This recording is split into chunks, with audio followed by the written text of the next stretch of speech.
ये संडा मर के यहाँ पर विद्याध्ययन करने जाते थे। आश्रम में गुरुकुल में जाया करते थे विद्याध्ययन करने। पहले के समय में आज के समय में काफी परिवर्तन है, काफी अंतर है। पहले हमारे गुरुजन शिक्षा देते थे तो वो गुरुकुल में दिया करते थे, आश्रमों में दिया करते थे। लेकिन आजकल तो गांव-गांव में विद्यालय बने हैं, फिर भी शिक्षा घटती जा रही है। शिक्षा के प्रति लोग करोड़ों रुपए खर्च कर देते हैं, पर वो शिक्षा भविष्य के काम नहीं आती है। लोग शिक्षा को ग्रहण करके बड़े बड़े अफसर बन जाते हैं, लेकिन जो बनना चाहिए वो नहीं बन पाते,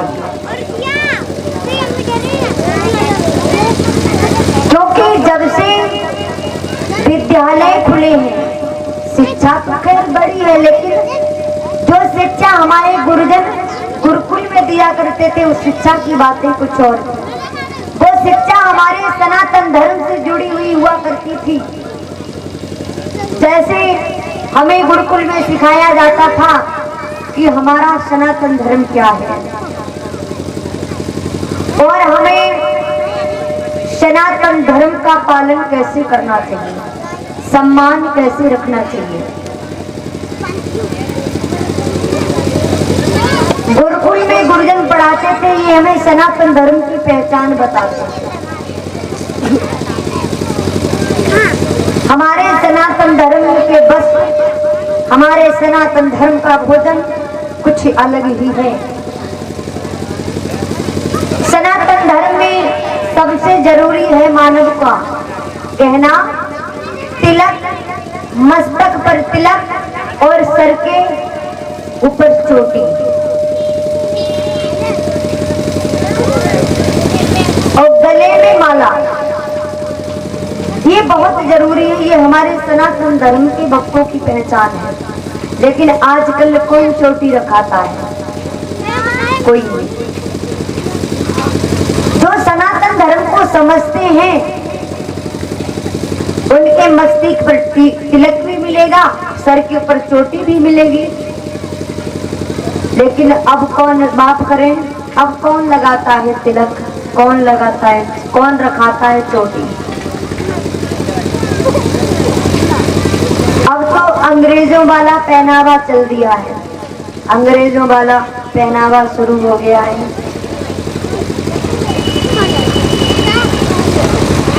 चलो कोई बात नहीं, लेकिन ऐसा पहनावा शुरू हो गया है कुछ तो वस्त्र ऐसे आज के समाज में पहने जाते हैं। महाराज 1 मीटर कपड़ा ले लो, 1 मीटर कपड़ा से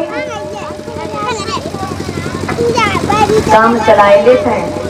ऐसे ऐसे वस्त्र पहने जा रहे हैं। ये हमारे संस्कृति वस्त्र नहीं, ये तो अंग्रेजों के वस्त्र हैं। हमारे भारत में हर महिला को देवी का दर्जा दिया जाता है। हमारा भारत महान है, हमारा सनातन धर्म महान है। जिस सनातन धर्म में मैंने अवतार लिया है, जन्म लिया है, जिस भारत में मैंने जन्म लिया है, जिस भारत में गंगा यमुना सरस्वती बह रही है, और हमारा ये भारत महान है, सोने की चिड़िया है। क्योंकि ये सोने की चिड़िया हमारा भारत क्यों कहा गया? क्योंकि हमारे भारत में भगवान कृष्ण अवतार लेकर के आए, भगवान राम अवतार लेकर के आए, जितने भी देवी देवता आए सब हमारे भारत में ही आए। तो हमारा महान भारत है। आपने देखा होगा अधिकतर हमारे जितने भी ब्राह्मण भाई हैं वो हमेशा सर के ऊपर चोटी रखाते हैं, क्योंकि उन्हें शास्त्रों का ज्ञान है। वो शास्त्रों को पढ़ते रहते हैं, क्योंकि जब तक पढ़ोगे नहीं तब तक पढ़ोगे नहीं, जब तक पढ़ोगे नहीं तब तक अच्छे इंसान बनोगे नहीं। और सबसे पहले अच्छा इंसान बनने की सबसे ज्यादा किस चीज की जरूरत है? अच्छे इंसान बनने के लिए सबसे जरूरी है कि अच्छी संगत करो। अगर बुरी संगत है तो उसको त्याग दो, बुरी संगत बिल्कुल मत करो, क्योंकि अगर बुरी संगत करोगे, क्योंकि कहा है कि जैसा करोगे संग वैसा चलेगा रंग। दूसरी बात है, अगर अच्छा इंसान बनना है तो अच्छा भोजन करना सीखो, क्योंकि कहा है कि जैसा करोगे भोजन वैसा बनेगा मन। अगर बाड़ी में मधुरता लानी है तो अच्छा जल पियो, स्वस्थ जल पियो, पवित्र जल पियो, क्योंकि कहा है कि जैसा पियोगे पानी वैसी बनेगी वाणी। तो अच्छी संगत करो और अच्छी वस्तुओं को धारण करो, अच्छे व्यंजनों को सेवन, अच्छे व्यंजनों का अच्छे जो है व्यंजनों से भोग लगाइए, उन्हें सेवन करो, गलत वस्तु को मत धारण करो, क्योंकि गलत का तो गलत ही नतीजा होता है। गलत ना करो, ना किसी के साथ में गलत करो, ना गलत के साथ रहो। यदि तुम्हारे साथ कोई गलत कर रहा है तो उससे दूर हो जाओ, उससे कोई संबंध मत रखो, लेकिन ये नहीं कि तुम्हारे साथ कोई गलत कर रहा है आप उसके साथ गलत करो, नहीं। गलत के साथ गलत करना गलत ही होता है, क्योंकि कभी अगर तुम्हारे साथ कोई पाप कर रहा है तो तुम पाप करने की कोशिश मत करो, जहाँ तक हो सके पुण्य करने की कोशिश करो, अच्छे कर्म करने की कोशिश करो, क्योंकि भगवान ने कहा है कि अच्छा बुरा क्या है ये मानव के हाथ में है। कर्म करना तो प्राणी के हाथ में है, लेकिन फल देना मेरे हाथ में है, क्योंकि कहा कि निर्णय और समय इंसान के पास है, फल मेरे पास है, क्योंकि समय के साथ प्राणी को ये सोचना चाहिए कि मुझे क्या करना चाहिए और क्या नहीं करना चाहिए। अगर प्राणी अच्छा कर रहा है तो मैं उसे अच्छा फल देता हूँ, बुरा कर रहा है तो मैं उसे बुरा फल देता हूँ। इसमें कहीं पर परमात्मा का दोष नहीं है। जैसे कि मानव के जीवन में किसी प्रकार से उसकी परिस्थितियां जो है वो अनुकूल है, यानी उसकी परिस्थितियां किसी प्रकार से गड़बड़ है, भैया थोड़ी आवाज सही करो, तो इसमें कहीं परमात्मा का हाथ नहीं है, ना परमात्मा का कोई दोष है। जैसे कि लोगों के ऊपर थोड़ी सी दिक्कत आ जाती है, थोड़ी सी कष्ट आ जाते हैं, लोग परमात्मा को दोष देने लगते हैं, कहते हैं भगवान ने मेरे साथ में ये बुरा कर दिया, परमात्मा ने मेरे साथ वो बुरा कर दिया, परमात्मा ने वो चीज हमें नहीं दी, परमात्मा ने वो चीज हमसे ले ली। प्रभु कभी किसी को कम नहीं देता है, प्रभु किसी को कभी कम नहीं देता है। आप लेने की क्षमता ही नहीं अपने अंदर रखते हो। प्रभु कभी किसी को कम नहीं देता है। विधाता तो मनुष्य के भाग्य से अधिक देता है, लेकिन देता उसके कर्म के आधार पर है। जैसे कि मैंने पढ़ा है, मुझे जो सिखाया गया है वो मैं बता रही हूँ।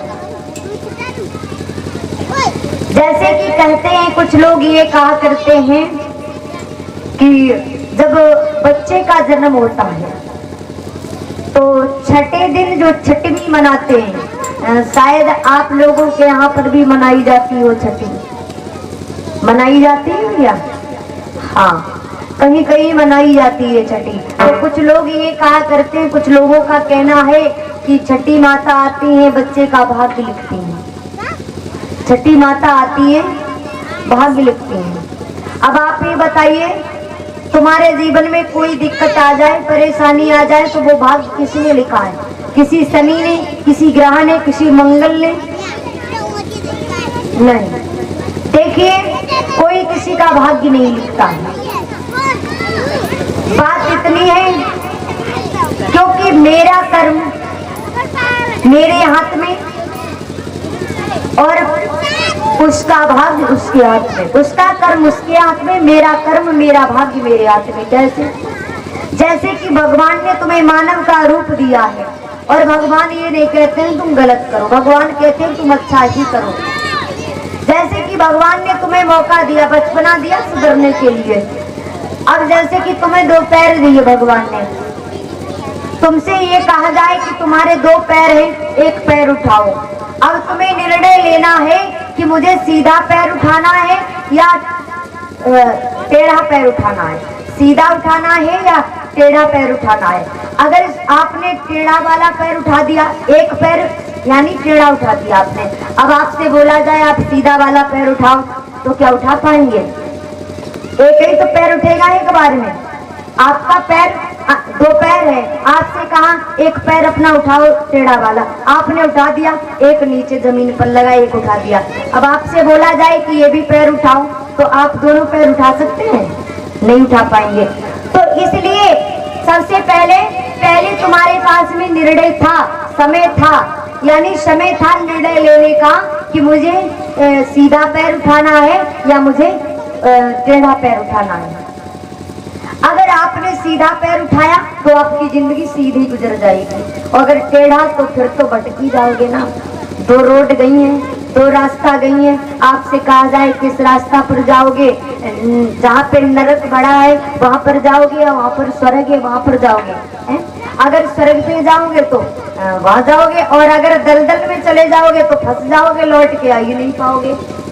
हाँ, अगर किसी का सहारा मिल जाए तो निकल सकते हो, वो भी अगर किसी की बताने पे चल जाओगे तो।